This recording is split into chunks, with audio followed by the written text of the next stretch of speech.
എക്കാലത്തെയും മികച്ച മലയാള സിനിമകൾ ആസ്വദിക്കൂ.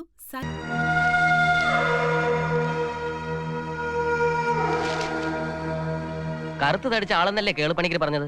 ഇരുട്ടത്ത് പിന്നെ ആളെ കാണുമ്പോ കറുത്ത് തന്നെ ആയിരിക്കില്ലടോ വിവരദോഷി. ആരായിരിക്കും അത്? എന്തായാലും നമ്മളല്ലല്ലോ, അത് തന്നെ ഒരാശ്വാസം. എന്തിനാ വാദപ്രതിവാദം നടത്തണേ? കുഞ്ചു ഇപ്പഴങ്ങി എത്തുമല്ലോ, അപ്പോഴറിയാലോ ആളാരാണെന്നുള്ളത്. പേപ്പറിൽ എന്താ വിശേഷം? എന്താ എന്തുവാടാ? പേപ്പർ മടക്കിയപ്പോ വിരൽ അതിനിടയിലായി പോയി. ആളിങ്ങി എത്തിയല്ലോ. വരണം പ്രതീക്ഷിച്ചിരിക്കായിരുന്നു. കള്ളനെ നേരിൽ കണ്ടു എന്ന് കേട്ടു. ആളെ തിരിച്ചറിഞ്ഞോ? പാണ്ടിക്കാരാണ് പട്ടാളക്കാരാണെന്നൊക്കെ പറയുമ്പോ എനിക്ക് അറിയാമായിരുന്നു കള്ളൻ കപ്പലിൽ തന്നെ ഉണ്ടെന്ന്. ആരുടെങ്കിലും രൂപസാദൃശ്യം തോന്നുന്നുണ്ടെങ്കിൽ ധൈര്യമായിട്ട് പറഞ്ഞോളൂ, ഞാനില്ലേ ഇവിടെ.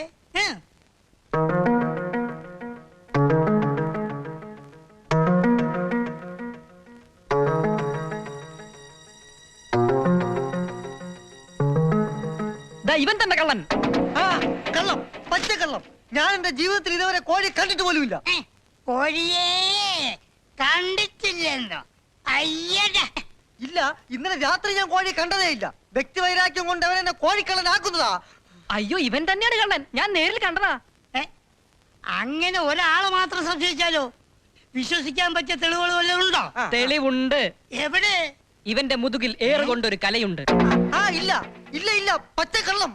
ഏതായാലും എല്ലാവരുടെയും വിശ്വാസത്തിന് വേണ്ടി ആ മുതുകൊന്ന് കാണിക്ക. ഇല്ല, എന്റെ മുതുകിൽ കലയേ ഇല്ല. എടോ, ഇല്ലെങ്കിൽ താരം തന്നെ പഠിക്കണേ. ആ ഷർട്ട് അഴിച്ച് കാണിച്ചോട്ടെ. ഞാൻ പല്ലി തെറ്റിട്ടില്ല. മുതുകില് കലയുണ്ടോ നോക്കാൻ അതിനിപ്പം ബ്രേസ് ഇട്ടില്ലെങ്കിൽ എന്താ? ഇത്രയും പേരുടെ മുന്നിൽ വെച്ച് തുണി അഴിക്കാൻ എനിക്ക് നാണക്കേടാ. ഓ, ഇതിപ്പോ എന്റെ ചാരിത്രവും പോകണം പരിശോധിക്കുന്ന പോലെയാ. പുറത്താനും പറയാ, ഷർട്ട് അഴിക്ക്. എന്തായാലും തന്റെ ഷർട്ട് അഴിച്ചിട്ട് തന്നെ കാര്യം. അഴിക്കടാ ഷർട്ട്. അഴിക്കടാ. മര്യാദയ്ക്ക് അഴിക്കുന്ന എനിക്ക് നല്ലത്. ഞാൻ അങ്ങേ അറ്റം പോയ ഇന്ത്യൻ പ്രസിഡന്റ് ആവും, ഇങ്ങേ അറ്റം വന്ന തനി തറയാണല്ലോ പെണ്ടി. അഴിക്കടാ. നിങ്ങൾ കേൾക്ക്, ഞാനൊരു സത്യം പറയാം. എനിക്ക് മുതുകില്ല. എന്നാ മുതുകില്ലാത്ത ജന്തുവിന്റെ മുതുക എനിക്കൊന്ന് കാണാൻ.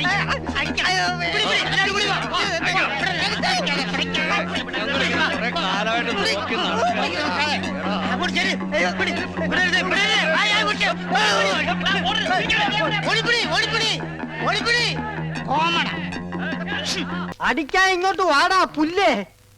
ഞങ്ങളിൽ ഒന്നിനെ തൊട്ടാലേ തൊട്ടവൻ നാറും, റേഷൻ അരിയേക്കാളും നാറും.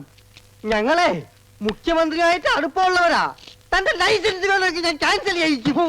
സുന്ദര താൻ ജോലി എന്നില്ലെങ്കിൽ എനിക്ക് പുല്ലാണോ.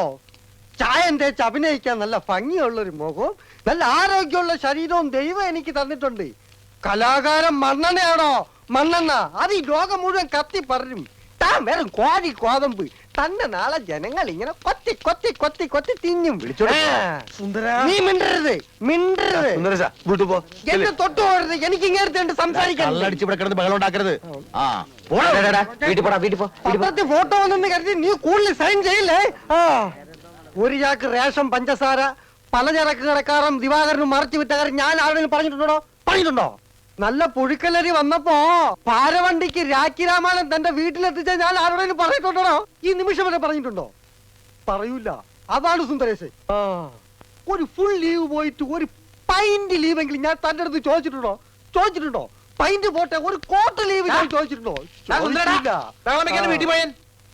പാപ്പറ്റം പറഞ്ഞാൽ ഞാൻ കേക്കും. ജവൻ കലാകാരനാ. കലാകാരന്റെ അടുത്ത് ബഹുമാനമുണ്ട്. നീ പാപ്പച്ച അടുത്ത നാടകത്തിൽ നായകനായിട്ട് അഭിനയിച്ച് എനിക്ക് അവന്മാരുടെ പ്രതികാരം ചെയ്യണം. ശരി, നീ വീട്ടിൽ പറഞ്ഞാൽ ഞാൻ പോവും. ട്രൗസർ ഇടാണ്ട് പോടാ. മര്യാദക്ക് ഞാൻ പറയുന്നതും കേട്ട് ഇവിടെ നിന്നാ നിനക്കൊക്കെ കൊള്ളാം. ഇല്ലെങ്കിൽ എനിക്കിട്ട് കൊള്ളും. ഞാൻ ഇവിടുത്തെ മാനേജരാ, ഉത്തമൻ. ആരായിരുന്നാലും ശരിയാ, ഇവൻ കേൾക്കൂല. ഓഹോ, ഇവനെ ഞാൻ കേൾപ്പിക്കും. എന്നാ രക്ഷപ്പെട്ട്. പറഞ്ഞത് കേട്ടോടാ. ഇല്ലെങ്കിൽ എന്റെ കയ്യിലെ ചൂട് നീ അറിയോ? നല്ല തണുപ്പാണല്ല. തർക്കുത്തരം പറയുന്നോടാ. നിന്നെയൊക്കെ ഞാൻ കാണിച്ചു തരാം. നിങ്ങളൊക്കെ ഇതെവിടെ പോകുന്നു? അല്ല, ആരോ കാണിച്ചു തരാന്ന് പറഞ്ഞ്. ദേ ഒരെണ്ണം. ഒരെണ്ണമല്ല, രണ്ടെണ്ണം. എന്താ? നിങ്ങളെ കാണിച്ചു തന്നതാ. ഏ അല്ല അല്ല മാം സാബ്, യുവമാർ നിങ്ങളെ കണ്ടിട്ടേ ഇല്ല. കണ്ടു നിന്റെ കഴുത്ത് ഞാനൊന്ന് എന്താണ് അവിടെ? ഞാനിവന്റെ കഴുത്തിന്റെ അളവെടുക്കായിരുന്നു. അതൊക്കെ പിന്നെടുക്കാം. ആദ്യം അവന്മാരെ കൊണ്ട് വിട്. ഓ ചെല്ലടാ. അവന്മാരോട് അങ്ങോട്ട് ചെല്ലാൻ വാ. ആ, നിങ്ങളിൽ ആർക്കാണ് ഭംഗിയായി ഷൂ പോളിഷ് ചെയ്യാൻ അറിയാവുന്നത്? എനിക്കറിയില്ല. ദൈവന് ഭംഗിയായിട്ട് ഷൂ പോളിഷ് ചെയ്യാൻ അറിയാം. എന്താ നിന്റെ പേര്? രമണൻ. മരണനോ? ആ? നീ ഒരു കാര്യം ചെയ്യ്, ആദ്യം ഷൂ പോളിഷ് ചെയ്ത് പഠിക്ക്. ഉത്തമ, ഇവിടെയുള്ള എല്ലാ ഷൂസും ഈ മരണനെ കൊണ്ട് പോളിഷ് ചെയ്യിപ്പിക്കും. എന്റെ അമ്മോ, ബാറ്റ കമ്പനി പോലും കാണില്ല ഇത്രയും ഷൂ. ഇതൊക്കെ പഴയതാ. ഇതില് ചെയ്ത് പഠിച്ചിട്ട് പുതിയത് തരാം. പിന്നെ കാലുകളിൽ കയറി കുറെ പുറത്തു പോയിട്ടുണ്ട്, അതൊക്കെ തിരിച്ചു വരും. ഇത്രയും ഷൂ റോട്ടിൽ നിന്ന് പോളിഷ് ചെയ്താ ഒരൊറ്റ ആഴ്ചക്കുള്ള ഒരു ബോട്ട് വാങ്ങാൻ പറ്റും. ഒന്ന് സഹായിക്കടാ. ഏയ് അത് പറ്റില്ല. നിന്നോട് പറഞ്ഞ പണി നീ ചെയ്യണം. അതും പറഞ്ഞ സമയത്തിനുള്ളിൽ തീർക്കണം. ഇല്ലെങ്കിൽ ബെൽറ്റിന് അടി കൊള്ളും. ആഹാ, അത്രക്കായ എങ്കി പറഞ്ഞ സമയത്തിനുള്ളിൽ തീർത്തിട്ടേ ബാക്കി കഴിയുള്ളൂ. ദാ, തലക്കിലടിക്കണം. പെട്ടെന്ന് തീർത്താൽ ഉടനെ അടുത്ത പണി തരാം. തീരുമ്പ പണി തരാൻ ഞാൻ എന്താ കുപ്പിന്ന് വന്ന ഭൂത? നിങ്ങളിൽ ആർക്കാ നല്ല ഭംഗിയായിട്ട് അലക്കാൻ കഴിയുന്നത്? അടുത്ത പണി ആർക്കാ? എനിക്ക് ഭംഗിയായിട്ട് അലക്കാൻ അറിയാം. ഇവന് ഒട്ടും അറിയില്ല. ഞാൻ പഠിപ്പിക്കാം. വേണ്ട വേണ്ട, വില കൂടിയ ഡ്രസ്സാ. അറിയാത്തവൻ ചെയ്താ അതൊക്കെ കീറും. പിന്നെ നീ തന്നെ അലക്കിയാ മതി. തുമ്മിക്കോ, നിന്റെ ഒടുക്കത്തെ തുമ്പലാണെന്ന് നീ മറക്കണ്ട. മൂന്നിടത്തും കഴകം. മഠത്തിൽ വാര്യത്തിനാ. കൃഷ്ണന്, അയ്യപ്പന്, ശിവന്. മൂന്നിടത്ത് സദ്യ തന്നെ. അവിയല്, ഓലൻ, കാളൻ, എരിശ്ശേരി, പച്ചടി എന്ന് വേണ്ട 8 കൂട്ടം കറികളും. നേദ്യത്തിനാച്ചാലും അരിയിൽ കല്ലുണ്ടാവാൻ ഞാൻ സമ്മതിക്കില്ല. ഊണെന്ന് പറഞ്ഞാ ഊണന്നെയാ. മൂക്കറ്റ ഉണ്ണും. പായസങ്ങള് വേറെ. കൃഷ്ണന്റെ അമ്പലത്തിലെ പാൽപായസം, എന്താ അതിന്റെ ഒരു വാസന. ഒരു പറ കഴിക്കാം, എന്നാലും അത് വരില്ല. അതിന് കഴിക്കാൻ എവിടെയാ ഇടം? മൂക്കറ്റം ചോറല്ലേ?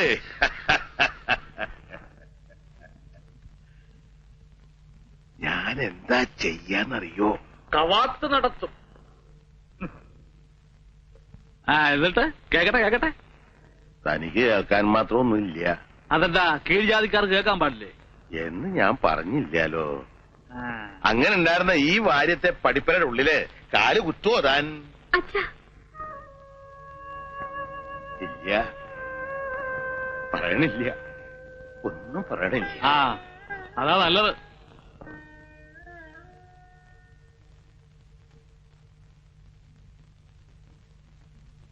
ലക്ഷ്മിയടുത്ത് ഞാൻ പോണു.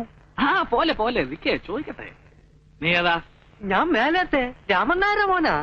നിനക്കെന്താ ഇവിടെ കാര്യം? അച്ഛൻ വിളിച്ചിട്ട്. പറയടാ, നിനക്കെന്താ ഇവിടെ കാര്യം? ഞാൻ വെറുതെ. വെറുതെ എന്നാലേ മേലാൽ വെറുതെ അങ്ങനെ ഇവിടെ കയറി വിലസണ്ട. അതിന് ഞാനുണ്ട്. മനസ്സിലായോടാ? ആ, അപ്പോ വിടാ. അലക്ക് കഴിഞ്ഞ് വണ്ണാത്തിക്ക് പെണ്ണ് കെട്ടാൻ നേരലെന്ന് പറഞ്ഞ പോലെ ആയല്ലോ.